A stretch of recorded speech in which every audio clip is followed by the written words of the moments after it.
Hello, good afternoon and welcome to The Pulse. We're coming to you live from our studios here at Kogomlemle. We're live on DSTV channel 421, Go TV channel 125 and around the world on myjoyonline.com. This afternoon on The Pulse, the Ashanti Regional Branch of the Ghana Journalists Association expresses solidarity with journalists involved in an accident while covering an official assignment on illegal mining activities. Thank God, it could have been worse. The nature of the job, sometimes some of these things do happen, but I'm glad that they are all recovering very well. We have details as they are hospitalized at the Afari Hospital with another in critical condition and injured in the thigh and admitted to the Konfanoti Teaching Hospital. Also this afternoon on The Pulse, Infant Supreme School retains the National Science and Maths Quiz Trophy after beating St. Augustine's College and Opokuwari School in the grand finale of the 2025 edition. This is Infant. When you come to the central region, you cannot have a contest here and then tell me that some school like OWAS, what's OWAS? I don't know. Some school like Opokuwari will come, like, bro.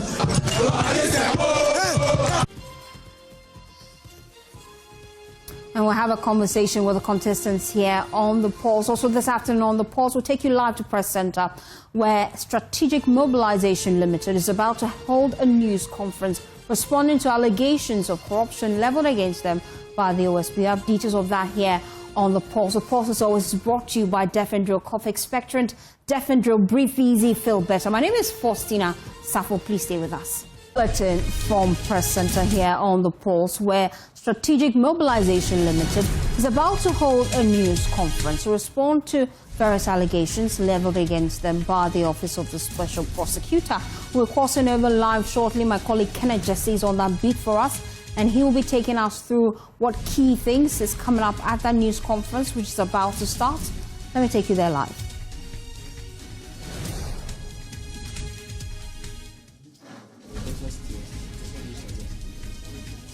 Anita.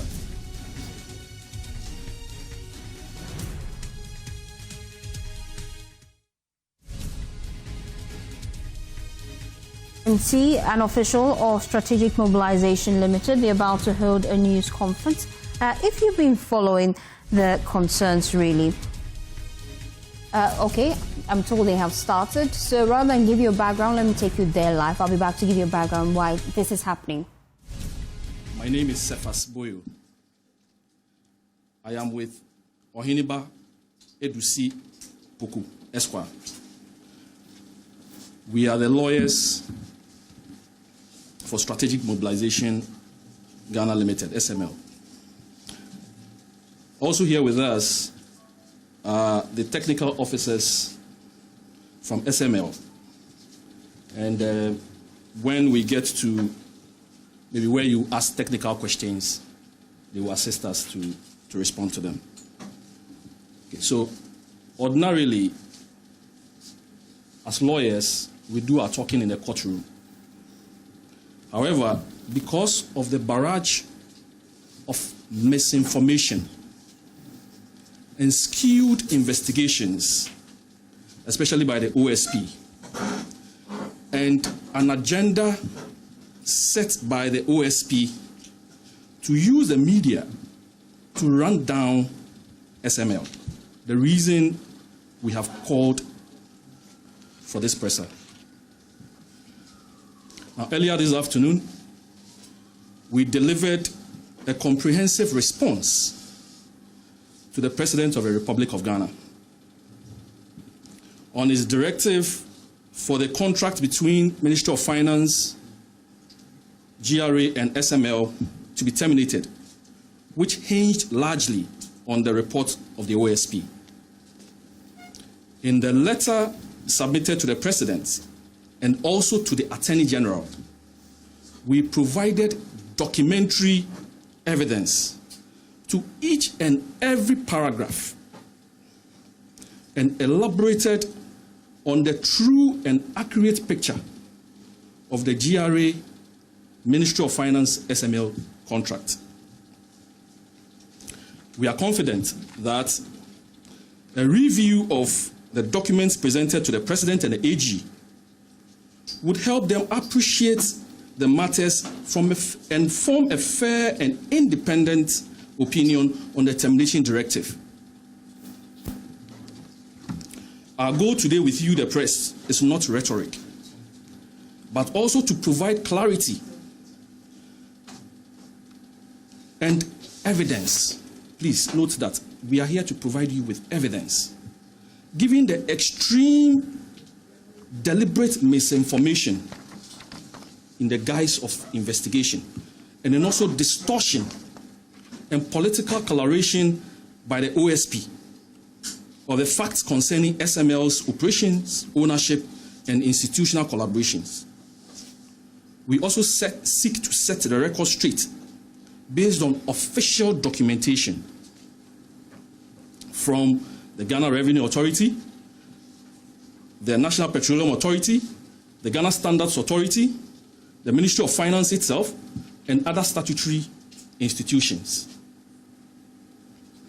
Now, you see, the OSP is a fact-finding institution.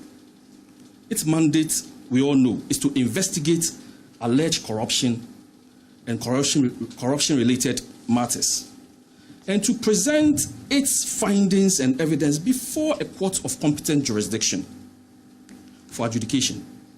That's simply what it is. So you cannot turn yourself into a judge, and that's exactly what OSP has done. And within its remit, it has sought to denounce individuals and, made it look like wrongdoing has happened even before it heads to court. That is what we are seeking to correct.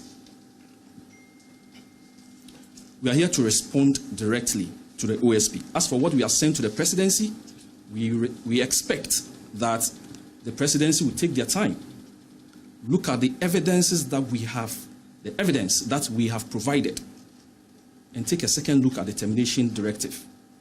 Well, as for our clients, the SML, well, if government chooses to terminate, all we'll just do is, our investment overlay is what government will have to pay us. Okay? If somebody wants their job, the person can, go ahead and take the job. But then they shouldn't seek to tarnish the image of SML in the quest of taking that job. That is what we are definitely not going to allow. So, in direct response to the OSP, please. And we are here to respond directly to relevant portions. All the other things that he said that we deem not relevant, we will not respond to them. Now, in the OSP's press release, and their press actually, it was filled with insinuations, speculative remarks, innuendos, assumptions, and veiled accusations, rather than presenting clear facts and evidence to the Ghanaian people. Now, the relevant aspect of OSP's report that merits our response is one, the SML was incorporated under a patronage model, even though it did not have previous experience in that area. Two, that the former finance minister, Mr. Ken Ofori-Atta, allegedly cooked the deal for SML. Three, that SML did not provide any service or services to GRA that would justify the payment it received. Four, that SML operated in isolation and without institutional coordination. That number five, SML's role became redundant after the introduction of ICOMS. And lastly, that the contract between SML and the government of Ghana required parliamentary approval. We deem that all the plenty talk he did last week, these are the only relevant things that we will respond to. Now, I'll just give you a bit of the background to SML. Now, strategic Mobilization Ghana Limited is a wholly Ghanaian company dedicated to supporting the state in improving transparency, accuracy, and accountability in public revenue administration. SML has from its inception operated under full regulatory visibility, technical validation, and ministerial oversight. We shall demonstrate to you that our client and its operations have been lawful, technically sound, and nationally beneficial, and that the claims of impropriety or underperformance are inconsistent with the verified evidence provided by state agencies themselves. Now, the incorporation matters. Now, the OSP's assertion that Mr. Evans Edusei, the founder of Strategic Mobilization Ghana Limited, was a proxy used for political patronage or illicit enrichment lacks factual and evidentiary foundation. The claim ignores verifiable documentation and business records demonstrating that Mr. Edusei is an independent and a long-established Ghanaian entrepreneur with a proven track record across multiple industries. Now, contrary to the OSP's insinuations, the establishment of SML in 2017 was a natural diversification step by the businessman with decades of experience in logistics, trade, and industrial systems. His credibility, capital base, and operational history, backed by existing entities such as Evans Timbers Limited and Evertex Logistics Limited, predates his engagement in technology-driven revenue assurance space. This is somebody who has been doing so well. He's a self-made person, way before the formation of SML. Mr. Edusei began his entrepreneurial career as a bulk importer of used clothes from Europe and the United States between 1988. You see, you are shocked. 1988. You see, you are shocked. And 2002. He later transitioned into timber processing and afforestation from 1995 to date. From 1995 to date. Mr. Evans Timbers is a free zones registered enterprise engaged in timber processing and export of finished woods products to Europe, Canada, USA, and Asia. His company, Evans Timbers, not only processes, it doesn't just process, but also finishes and exports its own products, reflecting vertical integration and industrial compliance. As a pioneer in afforestation, Mr. Edusei is documented among the few large-scale private contributors to forest regeneration programs. You can check it. You can fact-check what I'm saying right now. That Edusei owns perhaps the biggest teak plantation in Ghana.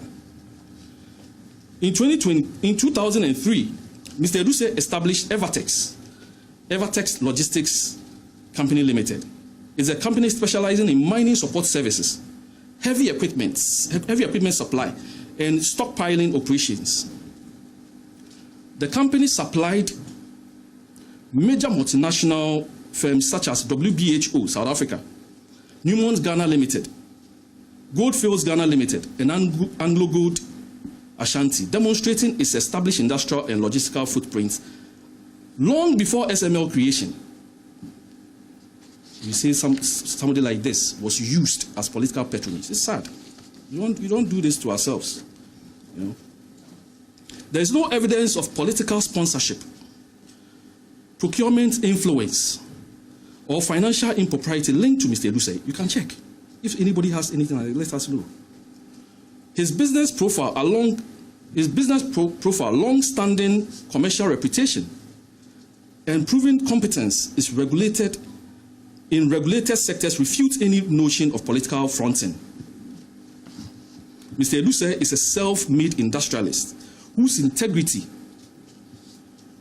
business independence, and professional legacy rendered the OSP's claim unsubstantiated and contrary to the factual record.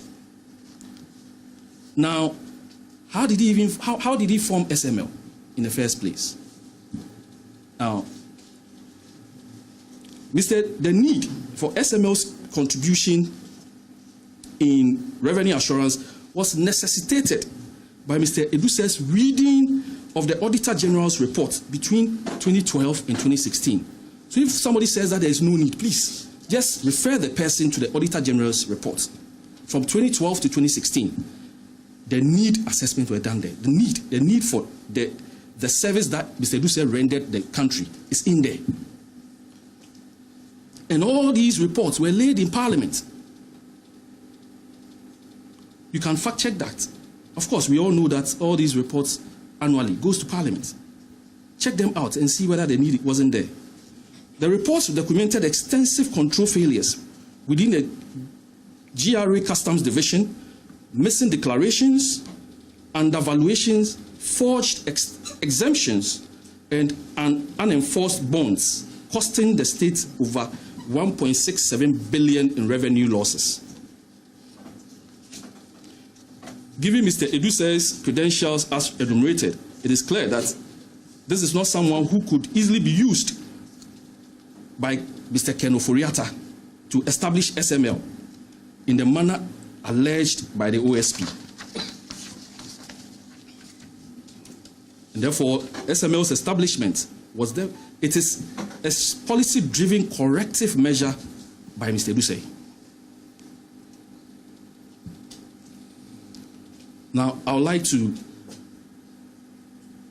go straight to the allegation by the OSP that SML did not provide any service, yet was paid so much money. He said this allegation has whipped up some sort of sentiments, as though Mr. Eduse just sat at home, he's crossed his legs, sipping on tea, he's not doing any work for government and just collecting money. And, the company was just used to siphon money from government. That is not true. And we are going to show you documentary evidence. And I'll borrow Sami Jemfi's words that, this is, the presentation is, we are showing you evidence, Now, the allegation. OSP alleged that SML did not provide any service to GRA, yet was paid huge sums of money. This can be verified by official correspondence from the Ghana Revenue Authority itself. You see, we don't need to do this to our institutions. One person cannot sit in Ghana Revenue Authority and dole out money and give it to someone. No, it can never happen. It goes through a lot of processes. When you send reports, they will definitely they will verify, they will validate, they would, certify and all that before you are paid. It doesn't, when you make, you throw it in there like that, they didn't do anything. SML didn't do anything and they're just being paid money. The ordinary Ghanaian sitting there, of course, will be angry. And no, you see, we won't fault the journalists. Sometimes, journalists, you do your investigation. You may not have the capacity to find certain information. Okay? But when an investigative body like the OSP makes such assertion, then that is serious. That is serious. Now, I'd like to refer you to two key correspondents. Can I have the Ghana Revenue Public Affairs Statement on the 20th December 2023, please? Please. I want you to share, give it to them, give it to all the journalists. I want Ghanaians to see what is in the document. I want Ghanaians to see it. And when somebody comes to stand there and then say all kinds of things without, throw all, kind of dust into the air, it's sad. Read for yourselves. Have independent mind. Look at that report, that letter. Also, I also want you, I told you I'm going to give you documents. Please give me the 14th October 2025 letter, which confirms the position that SML actually worked. This is letter from GRA themselves. Official documents. Official documentation. Please give it to all the journalists. This is as recent as 14th of October. And this is a letter that immediately OSP saw, quickly went and arrested the lawyer that signed it. Look at that lawyer. Do you know how many years he is at the bar? Do you think he will just write anything like that? And you think the lawyer will just write something without fact-checking or even asking questions from the powers that be within the GRA setup? Why are we doing this to our institutions? So please, we are giving you all these documents. Then you see that it's clearly stated in there that SML worked. And their contract, all the performance that they presented, the performance reports that they presented were validated, were verified, and they were paid.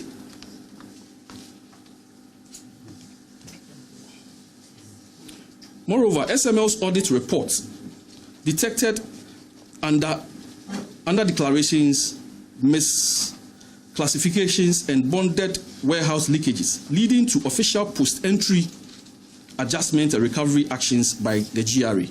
Please, can I have the Auditor General's report? I mean, if you claim that, SML has, let me just put it mildly, that SML has bought everybody as GRA. I mean, quote and unquote. How about the Auditor General? Auditor General? Look at the letter.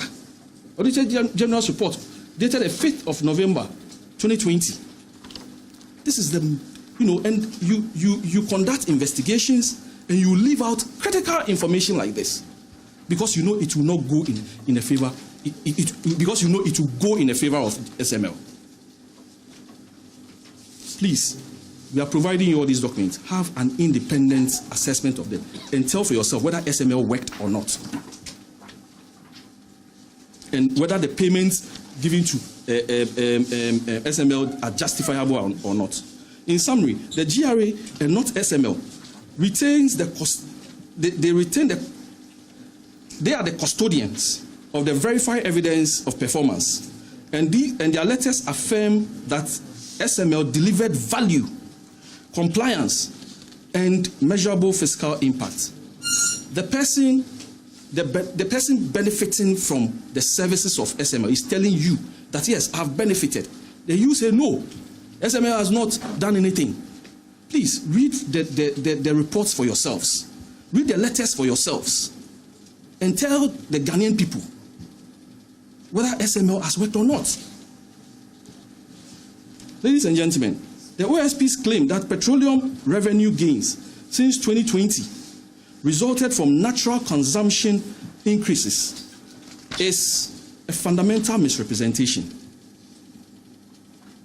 Before SML, Ghana lost 3.2 billion liters to leakages and under declarations within just 16 months for petrol, diesel, and LPG. When SML was deployed in May 2020, the gap reduced to 260 million liters. And guess what? And this was sustained for over 4.5 years. Data from MPA, and believe me, and look at this, it's not just MPO. The Bank of Ghana confirms this assertion.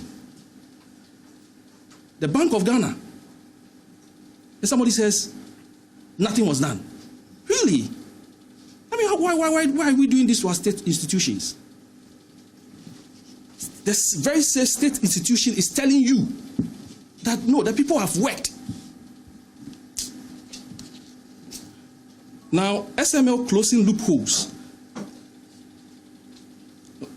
No, let me take that sentence again, please. The data from MPA and Bank of Ghana confirms that this was SML's closing loopholes and not natural growth, as claimed by the OSP. Please, you can fact check it. You can check from the Bank of Ghana if this data is correct or not. And the official records, this is what the official record states. The period between January 2019 to April 2020, that's pre-SML, petroleum liftings by MPA was 6,387,335,043. That's the volumes. GRA taxable volume. Look at the difference. GRA taxable volume was 3,180,526,259 liters. And the gap alone was 3,206,808,783. Now, let's look at post-SML. And this record is at the Bank of Ghana. Post-SML. The liftings for petroleum was 7,404,385,362. And the taxable volume was 7 million. See how SML closed the gap? 7,143,521,507 liters, and the gap was 206,863,885. Now, what accounted for? Even that 260 million, this is what accounted for it. The residual volume of 260 million liters gap covers statutory exemptions and re-exports. That is what accounted for it. SML delivered precisely what GRE contracted it for, closing the historic gap between traded, please, and then these are the variables that the OSP missed. So you cannot pick just one variable, which is the traded volumes. You have to pick the taxable volumes. So the two have to work together, hand in hand. So the OSP's assertion defies SML's role in the downstream, petroleum downstream. And therefore, SML did the work. And the data proves it. SML supervision within the sector showed a drastic monthly average increase of taxable volume from 207,885,058 liters to 450,175,163. Please, these figures, please fact check them. You are the mouthpiece. We are taking it through you to the Ghanaian people. For the period January to December 2019 and May 2020 to April 2021, respectively, the increment in taxable volumes of the activities brought in an extra tax revenue. And please listen to this figure: 20,311,574,714, with a tax rate of 1 cedi 44 pesos per liter. Please fact check this. Please. Now we'll talk about the infrastructure that SML has brought in. Between April 2020 and January 2024, SML installed and commissioned commissioned meter systems across 25 petroleum depots nationwide. Each depot featured reliable power systems, remote terminal units, and robust SCADA systems for continuous data transmission. This ensures uninterrupted visibility of petroleum volumes from import discharge to depot release. Now, there's an assertion that OSP made on the way bill scanning and metering infrastructure. Please, let me correct this. A very fundamental misunderstanding in OSP's report regarding way bill scanning and the state of SML's metering infrastructure. First of all,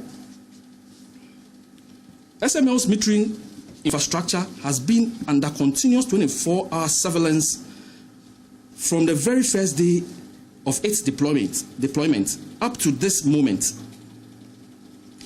Up to this moment, I'm stressing on it. Up to this moment, the system uptime is 99.9%.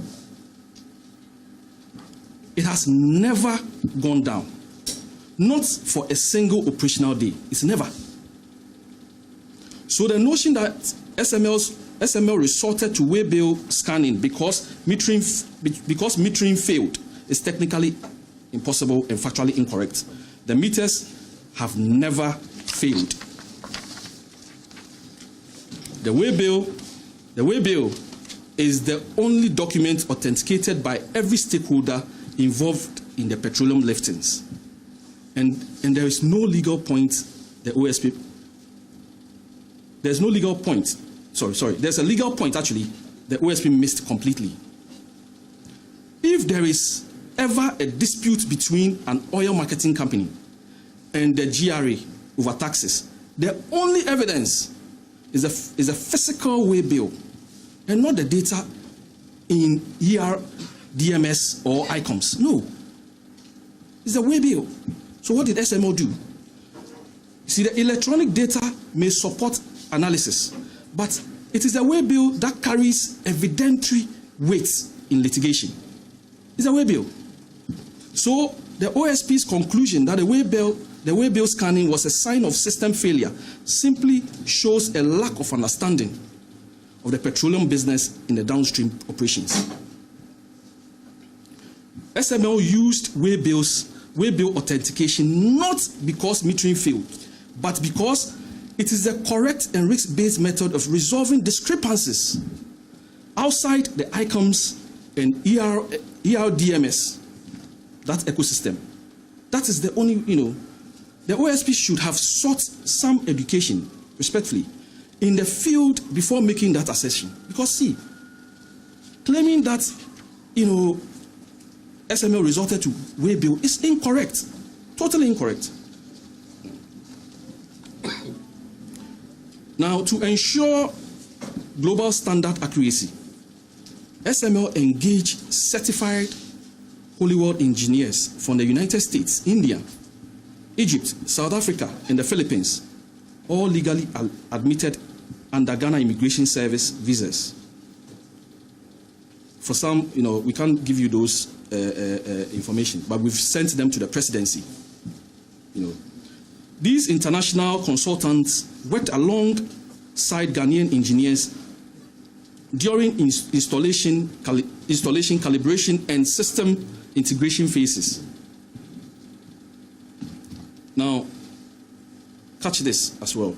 Every system installation was jointly supervised by the GRA themselves, the depot officers, and validated by the Ghana Standards Authority. GRA officially certified SML's clamp on multi-phase ultrasonic flow meters as accurate and legally compliant measurement instrument. Please, can we have the Ghana Standards Authority letters? Please.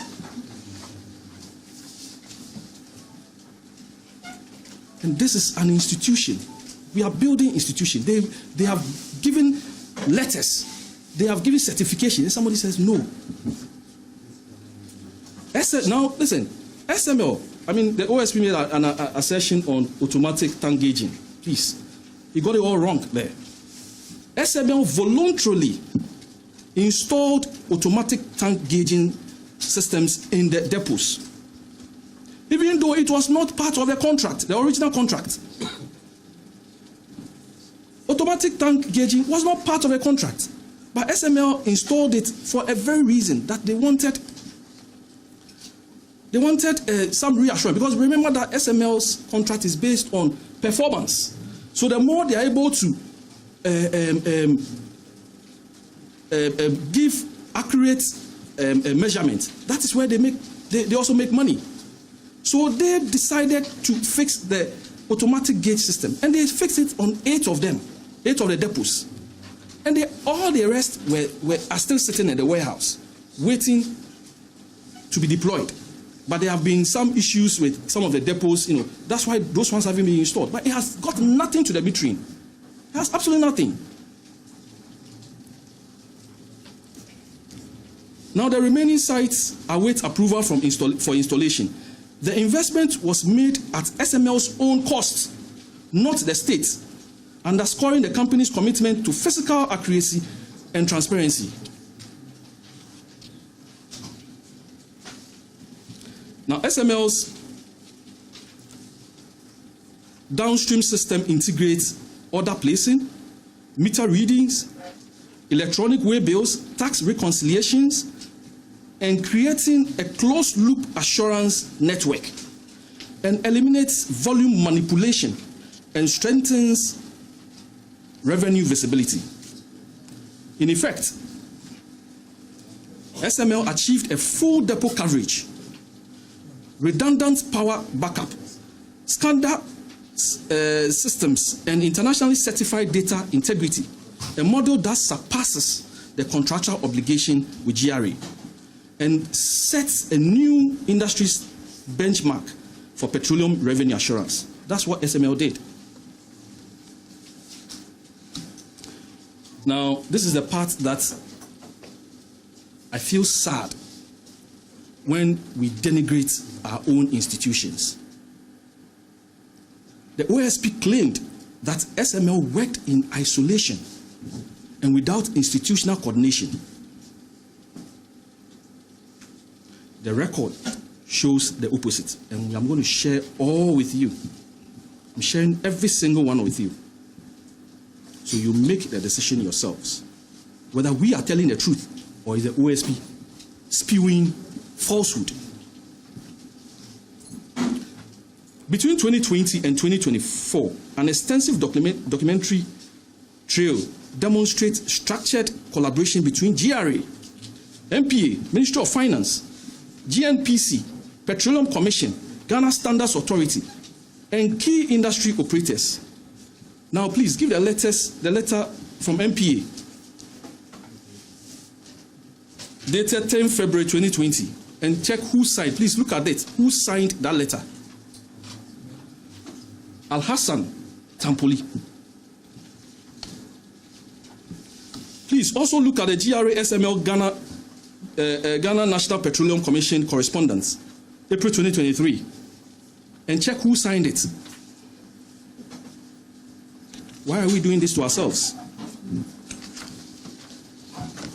And you see, because SML is an entity, I mean, they do not speak much. In fact, the owner himself doesn't speak much. He's a man of few words. So all we're waiting for is for them to finish their investigations, and then we go and prove or disprove, we disprove whatever they will put across. If it's negative to us, then you don't do that. Then you call a presser and make SML look like as if, oh no, it's sad. Please, the Petroleum Commission Exchange. I want that correspondence. Please, June 2023. Please give it to the media people as well. Hand them to them, please. Now, there are tons of Ministry of Finance memos.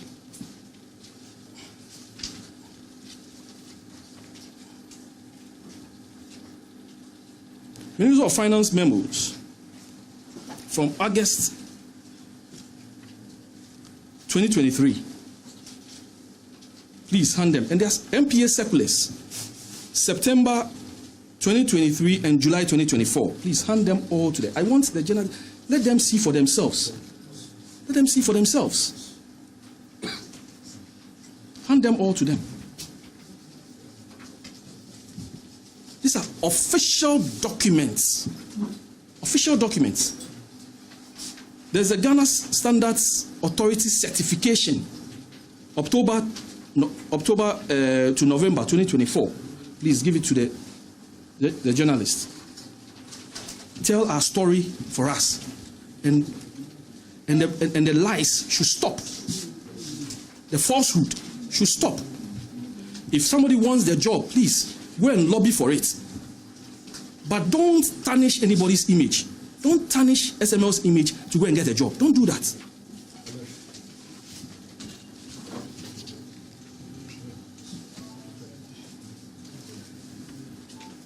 Now, this multi-agency chain confirms sustained policy alignment, technical supervision, and ministerial endorsement, fully disproving the allegation of non-collaboration.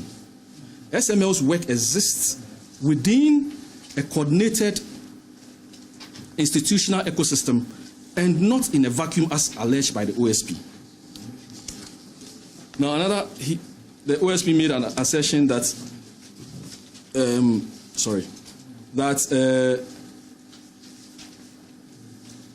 SML, ICOMS, there was some fracas and there was some, let me explain that to you, please. Another key misconception in the OSP's report is a claim that SML's role became redundant after the introduction of ICOMS. This is disproven by GRA's own letter, or GRA. Please, this is very, very, very important. Please give me the letter of 5th June 2020. GRA's own letter, signed by the Commissioner General. As for the insinuations of, I'm not a lawyer for any of them, so I will only speak for SML. But really, I don't know why OSP insinuates. Give facts, not insinuations.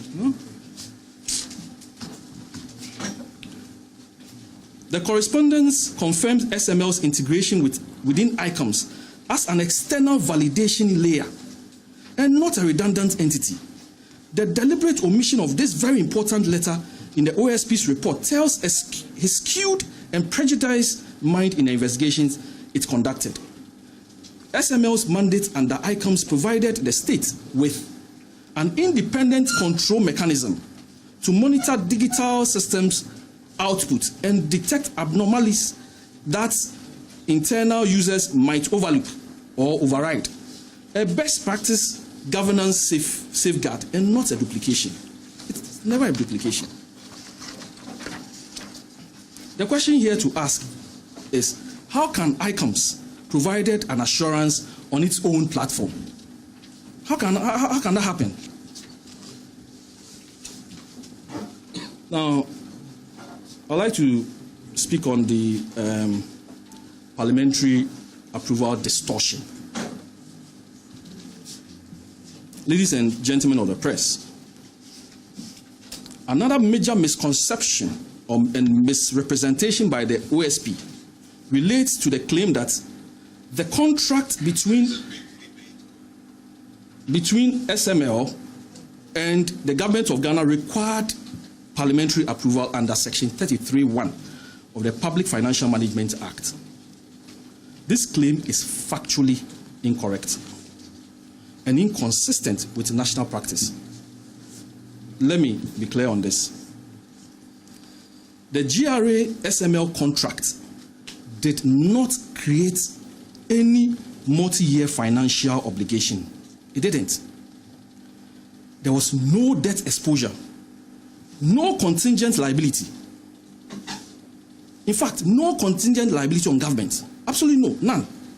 Now, under the law, those are the only circumstances in which parliamentary approval is triggered. In fact, the opposite is true. And please, capture this very well for us, for the people of Ghana to understand.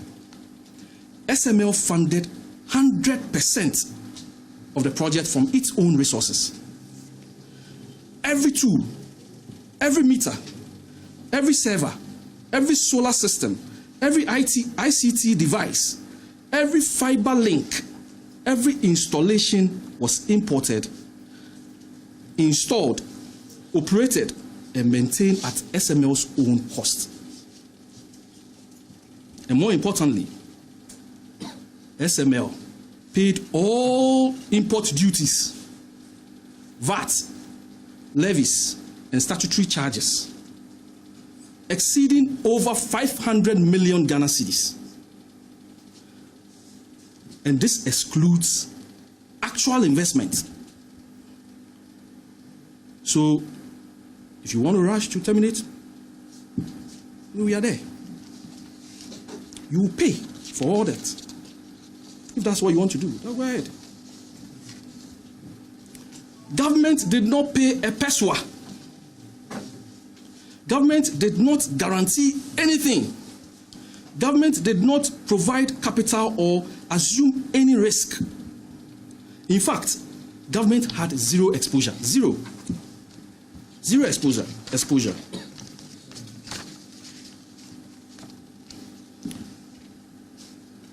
Now, payments to SML were not guaranteed, okay, and they were not fixed.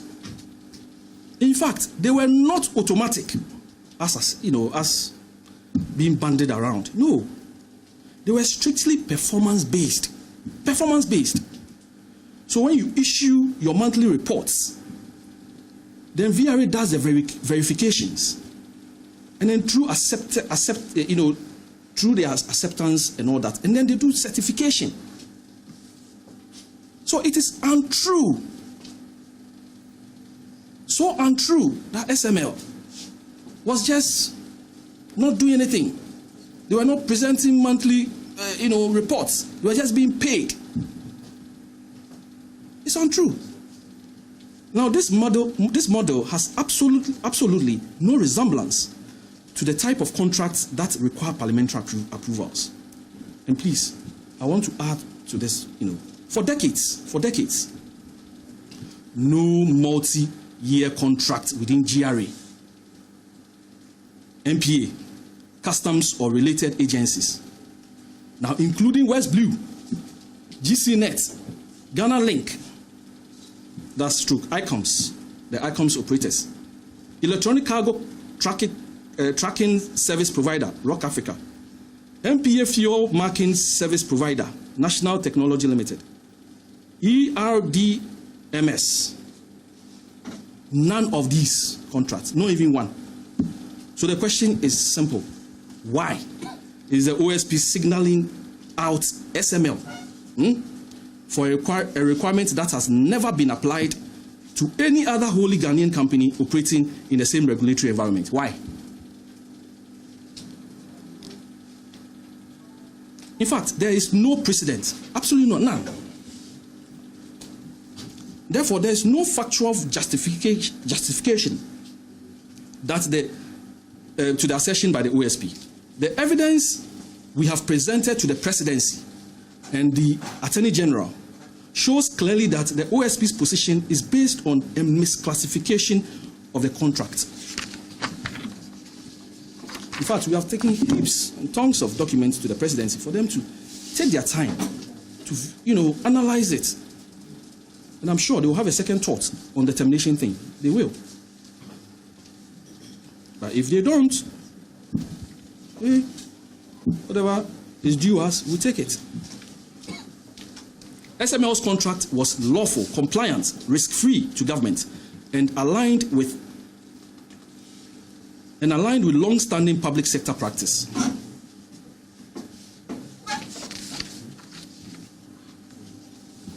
Now, I'd like to address some other matters that the OSP mentioned in his presser.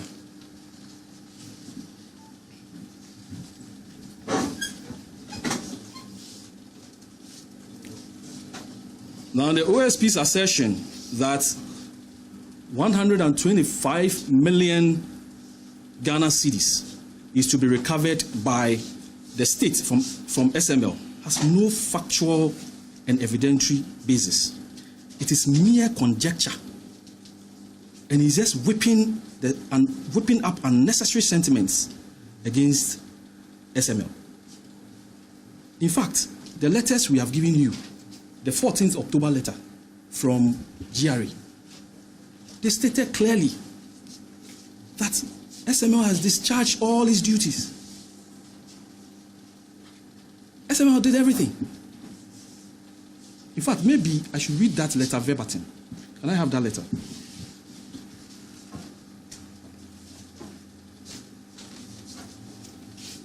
On a letter, the one signed by the head of legal at the GRA. I got it. Thank you. Got it. Thank you. Reference is made to your letter dated. It's headed response to request for records relating to SML Ghana Limited, January 2019 to December 2024. Reference is made to your letter dated 9th October 2025, requesting for information and records relating to work undertaken by SML Ghana Limited and payments made to the company by the Ghana Revenue Authority, GRA, for the period January 2019 to December 2024. Now, 1. The records confirming work undertaking. The authority's records confirm that SML Limited undertook work relating to transaction audits and external price verification services and revenue assurance in the petroleum downstream sector, in accordance with the contractual agreements executed with the GRA. Relevant reports and technical documentation covering the work done are available and may be reviewed upon request. The documents are cited with GRA. Evidence of payments. Evidence of all payments made to SML Ghana Limited from January 2019 to December 2024 is available and has been compiled. Attached herewith are copies of the payment schedules. Now, total monies paid. The total amount paid to SML Ghana Limited between January 2019 and December 2024 amounts to 1,437,041,835 Ghana cedis. And it breaks down. I don't want to waste your time. So since you have a copy of it, okay, clearly GRO,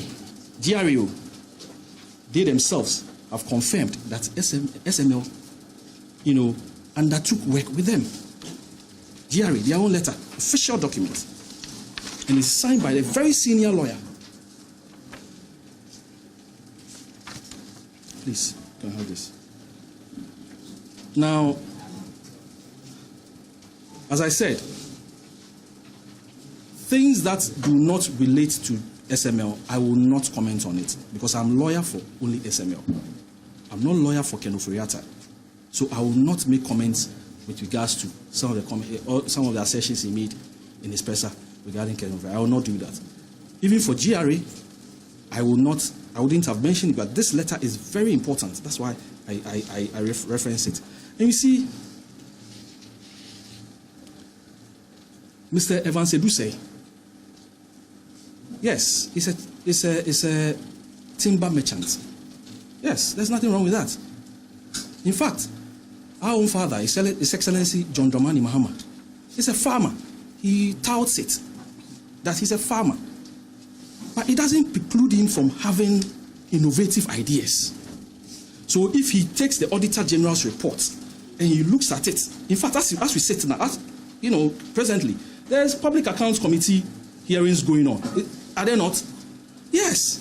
So if somebody sits and looks at it and says, this thing, there's gap here, there's this, there's that. Let me see how I can fix the problem. Okay? I can own an aeroplane. I don't need to know how to fly it.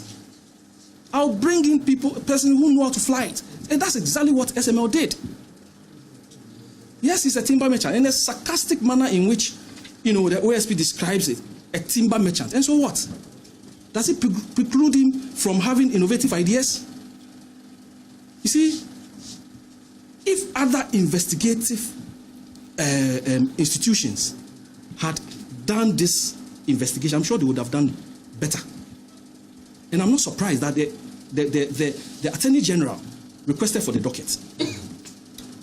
You see, because the Dominic Ayene we all know is too meticulous. He will not allow such thing. I mean, he will not,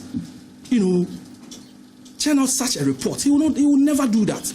Before he speaks, he knows exactly what he's going to talk about. He will not conjecture. He will not insinuate. He will not do that. It will appear. It will seem. What is that? And these are people's hard-earned reputation. SML has built on their reputation, and they are still in the process of building it. And then you just use few minutes, and you want to, you say all kinds of things against the company. That's so unfair. So unfair.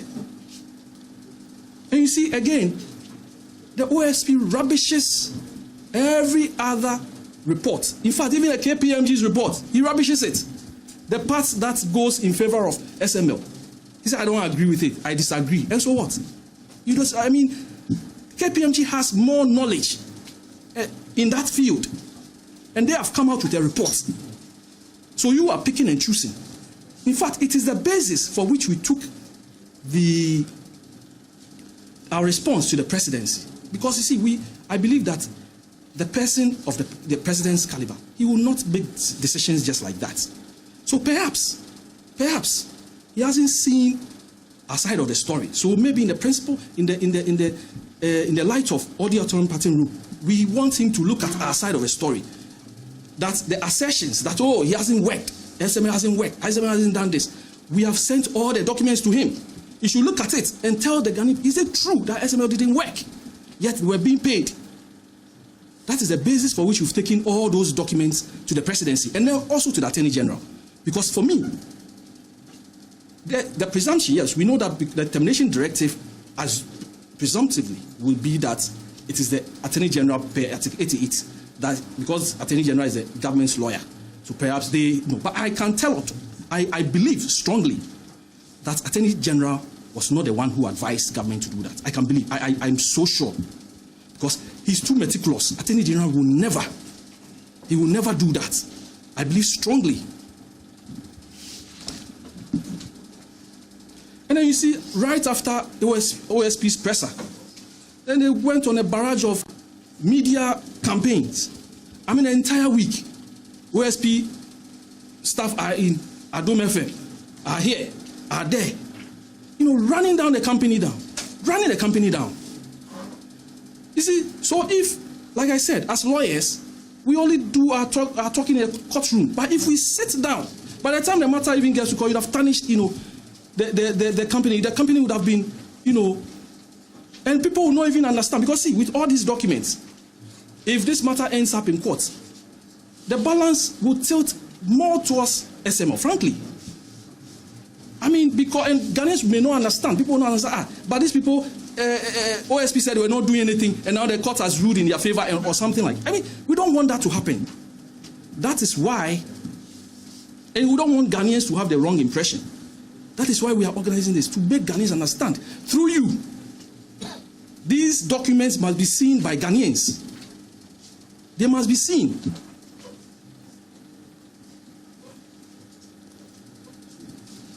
They make the judgment by themselves. And I believe strongly this afternoon, since the documents have gotten to the presidency, they will review their decision. They will review it because perhaps their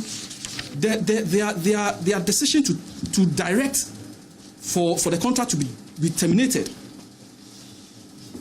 was without seeing some of these documents. But as I said, contract of service, I mean, we all know contract of service is not contract of servitude. We cannot force ourselves on government. SML cannot force itself on government to work. I mean, it can't force to work with government. If government wants to terminate a contract, of course, that's fine.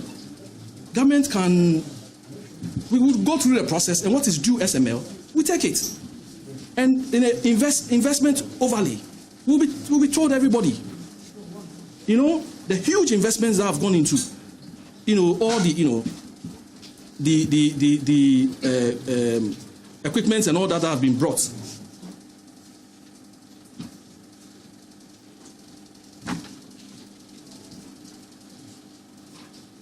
Ladies and gentlemen, SML's record is one of institutional compliance, technological excellence, and measurable fiscal contribution. The company has operated under constant oversight from Ghana Revenue Authority, National Petroleum Authority, the Standards Authority, Ministry of Finance, and other stakeholders. The SML's installations have digitalized petroleum flow tracking. SML's audits have enhanced custom valuation integrity, and SML's collaboration have aligned public and private capabilities towards national revenue protection.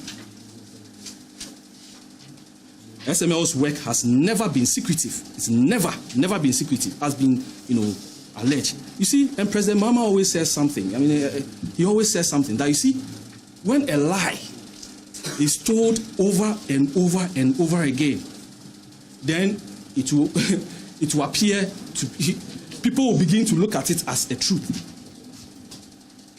We want to disabuse the falsehood. That's why we have shared all these documents with you.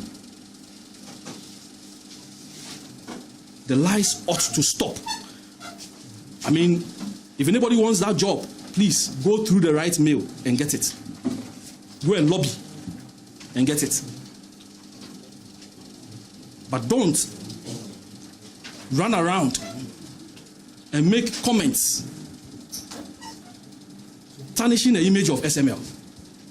Even to the extent that, the company even belongs to Ken Ofori-Atta. Please, in fact, let me make this point. If there is one person who has been a disservice to SML, it's Ken Ofori-Atta. Let me explain to you. If there's one person who has been a disservice to SML and its operation, it's Ken Ofori-Atta. Remember that this contract is a performance-based contract, okay? For 10 months, from the inception of SML, when they did their work, for 10 months, they were never paid. They were never paid. I mean, I can't begrudge Ken Ofori-Atta so much with that, because he also needed to be sure that SML is delivering what he says it is. So he had to. He made the Ghana Audit Service. They had to audit SML before first payment was done. Now let me tell you even the shocking one, the service to SML. Every equipment that SML brought in, Ken Ofori-Atta refused to give SML exemption. SML paid for it. This is a company that OSP is forcing down Ghanaians' throat that it belongs to Ken Ofori-Atta, or Ken has interest in it. So if he has interest, would he not just allow them to bring, give them exemptions so that the thing will go smoothly? Let's be careful. Let's be careful how we treat other Ghanaians. Evan Seduse also has blood running through his veins.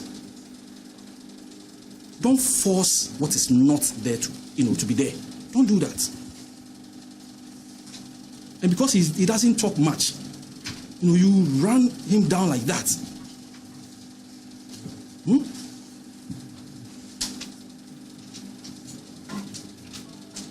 So please, it is untrue that Ken Ofori-Atta has interest in SML.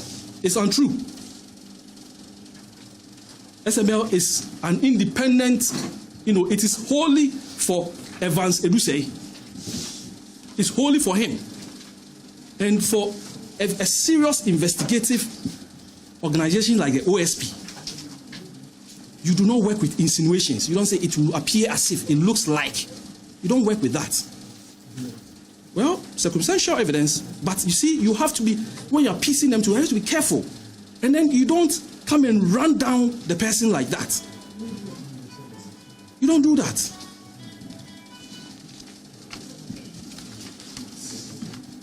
So I believe that today's presser, Senior Counsel, One or two you want to add, please? Okay. All right.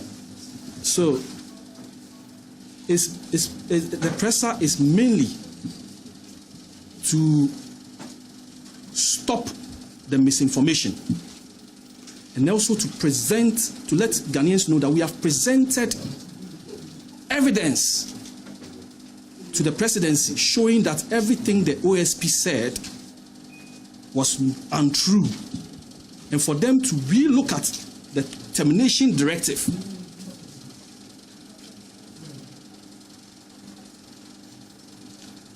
But like I said, if they are minded to continue, we have no qualms. We are okay.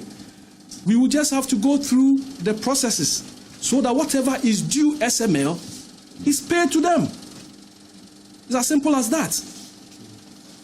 But if Ghana has so much money that a company that is doing well, that is helping assure, revenue assurance, and you want to just abrogate the contract, you want to terminate it and pay huge money to the person and re-award it, well, for us, we have nothing to say. But if after reviewing and you think that you have to, okay, then let the contract run. Let it run its term. So please, that is all I have for you. But sure, my tree is not too good, but I can let you about the tougher.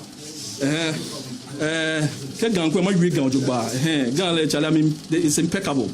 But yes, I can summarize it in three. All right, I'm lawyers for SML. Myself, name a Leonard Friend.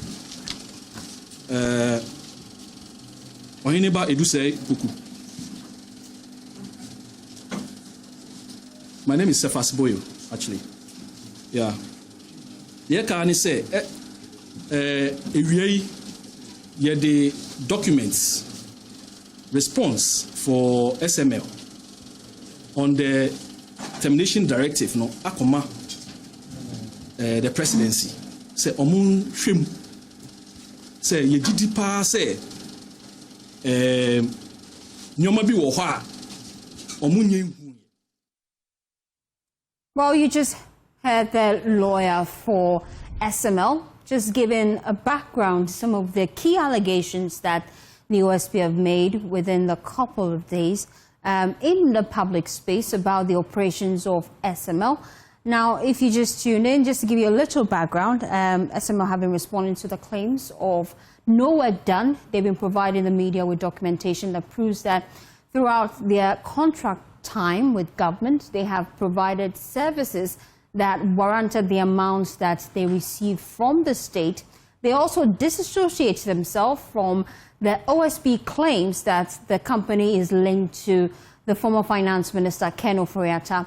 According to lawyers for SML, Ken Ofori-Atta rather did a great disservice to the company whilst the contract was ongoing, as he refused to grant them any tax exemption. Well, that is all coming up here on the Pulse this afternoon. For the past few days, both the OSP and SML, they've been in the media trying to just give a background of this whole SML GRA contract and its relevance indeed. So we will be taking a quick breather. When we return, we'll be delving into some of the key things that have come up today in that news conference. Stay with us. To stay with us here on the Pulse. If you just tuned in, Strategic Mobilization Limited, they held a news conference at Press Center this afternoon just to debunk some of the claims made by the Office of the Special Prosecutor. If you've been following the story for a couple of days now, the OSP held a news conference a couple of days back alleging that SML was paid for no work done. Well, this afternoon, they've been debunking some of the claims, some of the key things that they have raised. I'll just take you through it if you just tuned in. They say that there is no evidence of political sponsorship linked to Evans Edusei. Edusei is the man that sits at the helm of affairs at SML, and the OSP alleged that the company had linked to the former finance minister, the man who once held the nation's purse strings, Ken Ofori-Atta, and that was one of the reasons why they got the contract. This afternoon, they say that is not the case. Well, join me now is a man that has followed this story for a while now. the whole SML GRA story. Manasseh Azuri-Awuni, he is an investigative journalist. We've just been hearing from SML some of the key allegations made by the OSP. They've come up to say that it's untrue, but you've been doing your internal digging. Let's start with your initial reactions to this news conference. Well, I am not surprised about the patronizing language, because I know there are some people in this Mahama administration who would continue the SML deals if given the opportunity. So I'm not surprised that they are trying to use some patronizing language to say, well, it's going to the presidency and others. If you dig deep, don't take my word, you would realize that when SML was being investigated, there were calls made. So I don't know what they know, but what I can say is that this looks like a blackmail. We are going to sue, we are going to do this. They should go to court. I hear the lawyer patronizing Dominic Ayine, who is the Attorney General. And if the Attorney General, Dominic Ayine, knows what I know, he would defend the nation's interest. We have heard just yesterday that PDS wanted some huge sums of money from the state. After the cancellation of the contract, they got none. Yeah. So it isn't every time that someone's contract will be cancelled and the state would pay. If there's money to be taken, we have to take it from SML. This press conference looks like a blackmail, and we'll go to court, and we've done this. If you have good evidence to push for any payment, they should proceed to court. Their greatest fear really is that the OSP, in his multiple news conference, is damaging the reputation of the company. And they also claim that they're going to be taking all monies due them from the state. And that is if the company has a reputation. If they care about their reputation, they wouldn't allow these transactions to happen. Okay? You have a deal that the state's biggest, or the institution mandated by the state to regulate procurement, says this company should not be used as single source for these contracts. On 3 occasions, the PPA denied GRA the permission and the authorization to use single source for the SML contracts. What happened? They went ahead. If SML knew reputation mattered, the company would not put on its website that their services had stemmed the tide of under-declaration, diversion, dilution of petroleum products. And when you listen to him, Rock Africa and Nationwide Technologies Limited, these and then the ERDMS, these are companies that were already performing these services. When we confronted SML with the evidence, they admitted and deleted the falsehood from their website. Is this a company that is talking about its reputation? SML claimed that its services had saved Ghana over $3 billion. Long before we started an investigation, our evidence proved that this was a lie. When we confronted the company, the managing director claimed that, well, we didn't say that, it was a media that misreported us. And I pointed out to him in that documentary that as I interview you now, the claim is on your website. So if the media misreports you, why do you put that claim on your website? Oh, I don't know of any website matter. Which organization says this when they value their integrity and so-called reputation? Monies are at stake. Over 1.4 billion Ghana cedis has been paid. Any Ghanaian who doubts what I'm saying should take the KPMG report and look at pages 157 and 158. Any Ghanaian who doubts what I'm saying should watch our documentary, which is on YouTube, titled The 3 Billion CD Lie, and you will find SML's own engineers admitting that the existing meters that were calibrated take more accurate readings than the SML meters. And since 2019 till date, the JRA, which contracted SML, has never used SML's measurement figures to calculate revenue. Why? The existing ones before SML came are more accurate, and those are the ones they use. I don't think Ken Ofori-Atta or anybody at the GRA would employ a company, pay them so much to record readings, and they don't use those readings for revenue purposes or the calculation of our taxes. Nobody, if you read the OSP's report, it mentions the directors of and shareholders of SML. There is nowhere that the OSP said that Ken Ofori-Atta owns shares or is a director of SML. So sometimes they set their own questions because some of the journalists who listen to them and report don't take time to even read what has been said. So they come out and say, well, someone has lied about them, which is actually not what the OSP said.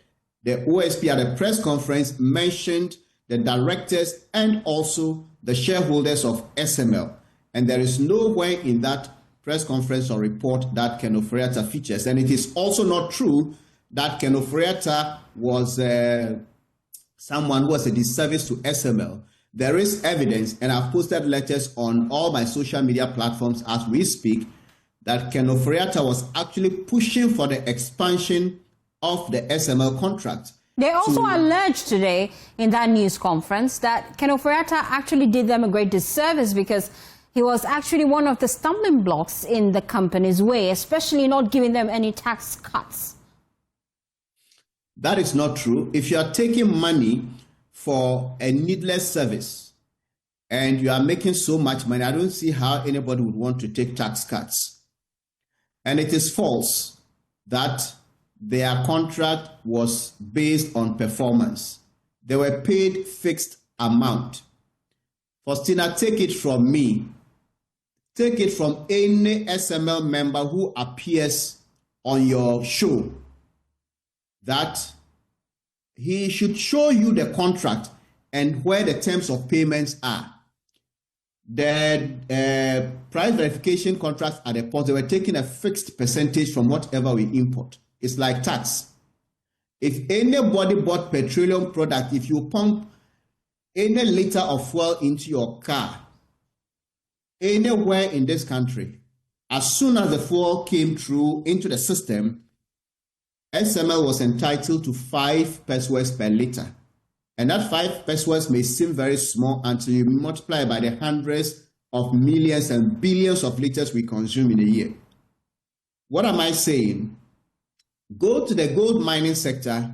Okay. SML was entitled under the contract Ken Ofori-Atta masterminded to a fixed percentage, that's 0.75% of total production of minerals. And this year we are getting billions of dollars because gold prices are going up and then minerals prices are going up. Okay. It is a fixed percentage. Go to the downstream where we produce petroleum. The contract said every barrel of oil Ghana produced, SML should be entitled to $0.75 per barrel. It may look small, but at the time we're producing up to 160,000 barrels a day. This means the company will be making at least $121,000 every single day we produce oil. So there is no iota of truth to say that the performance of SML was tied to, the payment was tied to performance. Okay. It was right from the beginning. And then Manasseh, this is a conversation we'll be having in subsequent bulletins because there's quite a lot to unpack, but unfortunately, I have to let you go at this point in time. But then in subsequent bulletins, we'll be calling you live just to break down some of the key things that you're revealing to us this afternoon on the Pulse. We appreciate your time. Manasseh Azuri Awuni. He is an investigative journalist. Well, away from that, today we're shining the spotlight on a life-changing health initiative led by Haven of Love Children's Foundation in partnership with the Global Impact for Rural Innovation Foundation. Well, it's imperative I tell you that this outreach brings free cervical and breast cancer screenings to women, especially in rural communities. I'm sure you're wondering, October is over, but hey, it's still important that we do the sensitization about breast cancer. Well, joining us in the studio to have a conversation on this, dedicated team of doctors and organizers behind this initiative, and they'll be walking us through all they have in store for you. They are with me in the studio. I have with me Samuel Nana Bekai Jirako. He is CEO and founder of Haven of Love Children's Foundation. He is also the winner of the Health and Social Welfare category for the 2024 JoyNews Impact Makers Award. He's in the studio with me. Also, I have a lady that her name is quite impressive for me. In fact, when I first met her, I told her, pronounce your name for me. She is Obipisebia, right? Did I get it right? I'm trying. She said I'm trying. Don't worry, we'll super the names for you. But she told me I can call her Prissy or Priscilla, right? Agakoba and Fachu. She is a fellow of Royal Society of Public Health, rural health advocate and founder of GIRIF. She also promotes screening of cancer in rural community and in Africa. I also have with me Dr. Nana Akosua-Konadu Darko. She's a specialist in family physician and family physician. I beg your pardon. I appreciate your time. I'll start with Prissy because I think our audience should first of all know how your name is pronounced. Don't you think? Yeah. Please pronounce your name for us. So my name is pronounced Obipisebima. Oh wow. Priscilla Agokabo Fache. I tried, please. Okay, so tell us why you're doing this initiative and what we should look forward to. So basically, we've come to realize that as a rural health advocate, some women within the rural community suffer from breast cancer and cervical cancer, and these are diseases or viruses that could be eliminated at an early stage. But because the awareness is not there and the facility is not there to go into the people, to go to the people and advocate for it and give them the treatment they need.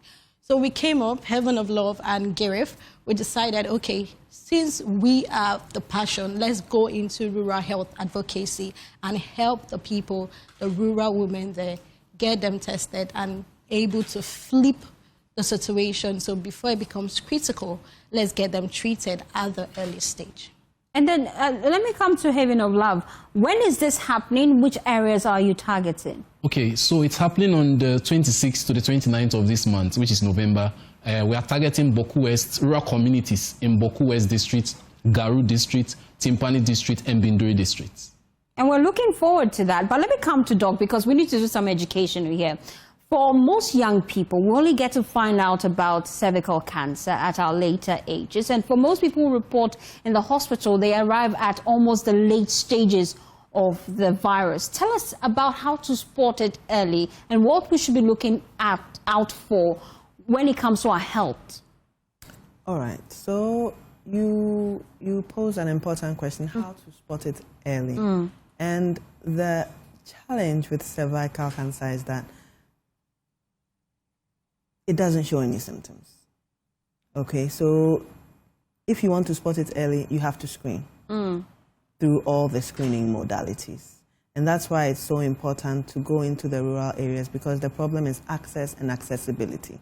Access to facilities where they can have these tests done, access to the specialized individuals that do these tests, and access to the screening tools and the early treatment modalities that are available. So it's so important that you screen, because you won't have any symptoms. By the time you start experiencing symptoms, it's actually at the late stages. That's when you start seeing the bleeding after sex, bleeding in between your menstruation, bleeding maybe even after you've reached menopause and you are still having spots and bleeding. As for weight loss, bone pain, those are really late in the game. But it's so important to know that it doesn't have any symptoms at the beginning, and therefore it's so important to screen early and be treated and get that precancerous lesion and treat it in time. But then, for most people wondering, can it be passed on genetically with cervical cancer? So it's not something you can inherit, if that's what you're asking. Okay. It's something that happens after repeated damage and repeated infections of the cervix and the changes that happen in the cell. And it sends that part of your body on a journey that leads it to cancer. Let me just put it that way. Can we say that it's sexually transmitted most often than not? So the cancer itself is not sexually transmitted. You cannot sexually transmit cancer. However, the initial damage to the cervix comes from a sexually transmitted infection. That's why you have your HPV viruses that are involved in the transmission of cervical cancer. Yeah. And let's go to breast cancer, because for most women, it's usually during October. We get the sensitization, screen, do your test, make sure you're safe. But is this something we can prevent? So, early detection saves lives. I think that is the most important thing, because you can do everything to prevent. You can eat the right foods, you can have you can look at all the risk factors and do something about them, at least the modifiable risk factors. However, the thing to know is that doing all those things does not mean you can never get the cancer. That's what we must all know. Just because you make all the right decisions does not mean that you will not get breast cancer, you will not get any kind of cancer. That's the importance of screening. So with breast cancer, it's important to screen. If you don't have anything available at all, at least clinical breast exam, it's important that we all know our breasts. And then beyond 40, it's important to do a mammogram or an ultrasound, depending on the nature of your breast. That's why it's so important that we have these foundations here who are providing these services, at least the basic services, to people in the rural areas that have no access. The real problem is no access. No access. Let me come to Samuel, because now you're granting the rural communities access. Yes, please. Tell us how widespread would be the campaign, the number of women you are targeting, and men as well?